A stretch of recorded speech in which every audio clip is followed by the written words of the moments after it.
Before I begin talking about this bike, let me make it clear to you people that I made this video after talking to quite a few BENELLI 300 owners. I borrowed a bike from a friend of mine and I've spent like a lot of time with it. I curated the pros and cons of this bike from its owners and also from my personal experience with this bike, and then made this proper review of this bike. Let's start this review right away.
Like my previous reviews, I'm going to divide this video into two parts again. The first part, I'm going to talk about the good things about this bike, and the second part, I'll talk about the bad things.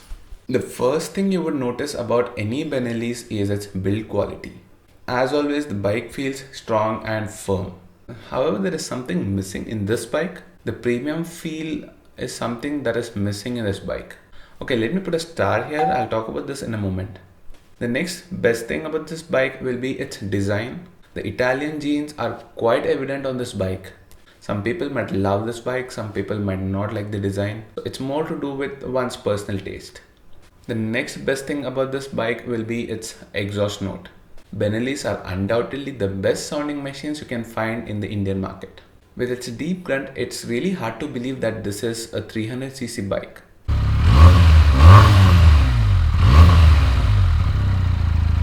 I don't think there is another 300cc bike that sounds as good as the BENELLI TNT 300.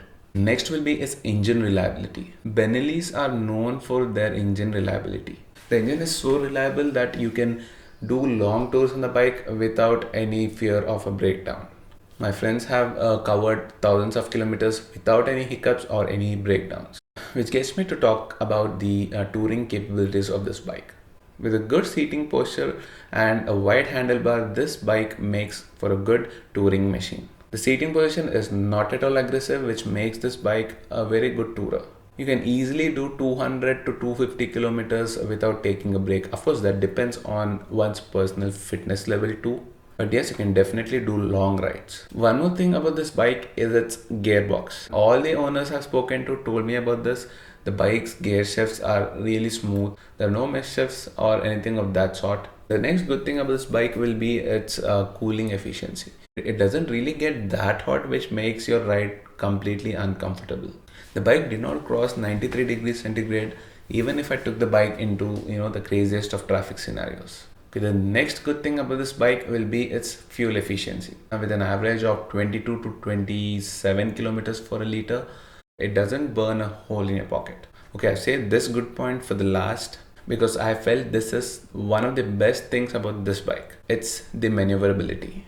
The bike is super maneuverable. You can zip through traffic with ease. Filtering is not an issue in this bike. This is the bike which made me feel really confident while zipping through traffic. As the bike is a bit heavy, I think the road grip was really amazing, and also thanks to its Pirelli tires that come as stock, cornering confidence was just perfect on this bike. Now coming to the bad things about the TNT 300. The first irritating thing that most of its owners mentioned, and also that what I've seen in this bike, is its vibrating rear view mirrors. The rear view mirrors start vibrating intensely after reaching speeds of 80 kilometers per hour and above. You can hardly see anything in the rearview mirrors, everything is like distorted. This is one area that Benelli definitely needs to work on. The next bad thing about this bike will be its hard clutch lever. Compared to other bikes in this segment, the 300's clutch lever is quite hard. It becomes really stressful to engage the clutch frequently in peak traffic conditions. The next bad thing will be its headlamps. Like all Benellis have this good exhaust note, I think all the Benellis have bad headlamps. Come on Benelli, you have to up your game here. The low beam as usual, it spreads a lot, reducing the intensity. So you definitely need better headlamp on the 300 or any Benelli for that matter. Okay, this point is in regards to the star that I mentioned in the beginning of this video. Most of the 300 owners told me about this point. The bike lacks that premium feel. When I say premium feel, it's nothing to do with the build quality, but coming to the premium feel, you're spending like 4 lakhs on this bike, but you don't get that feel. That is what I'm talking about. Especially when it comes to the speedometer and the instrument cluster, all that is like very basic. It looks like a 50 or 60,000 rupees bike. When you sit on this bike, it doesn't feel like you're sitting on a 4 lakh plus bike. This area needs a lot of development. This next thing puts all the 300 owners down the service intervals and the service costs. The service intervals are really frequent and are an expensive deal. At around 4,000 to 5,000 rupees per service, maintaining a car is easier than maintaining a 300. Okay, this point that I'm mentioning now is like the core point of the whole review. The bike's engine. The bike's engine is of course reliable like I mentioned earlier, but it is a very lethargic engine. What I mean by lethargic is you have to constantly keep shifting gears to make those overtakes and all that. The low end torque is not up to the mark. The bike takes forever to pull in the higher gears, the 4th, 5th or 6th gears, especially when the speed is low. You don't get that torquey feel in this bike at all. High-end torque is there, but somehow I did not feel that it's really great. Top speeds are good. People have done around 170 kilometers an hour.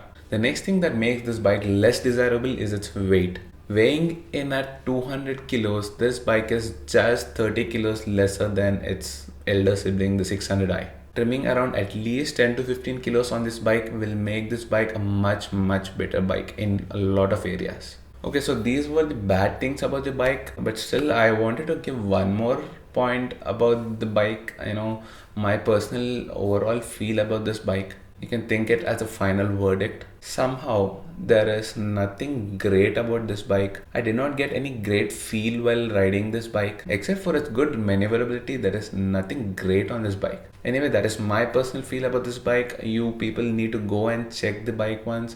You need to personally experience the bike, take multiple test rides, and only then come to this conclusion, before taking my mere suggestion. Who knows, you people might like the bike. I personally didn't like it. By the way, hit that like button if you have enjoyed this video, share this, and also comment below if you have any questions regarding this bike, and I will try to answer most of them. Subscribe here, watch my other videos here. Goodbye, take care all of you, and I'll see you guys with another video.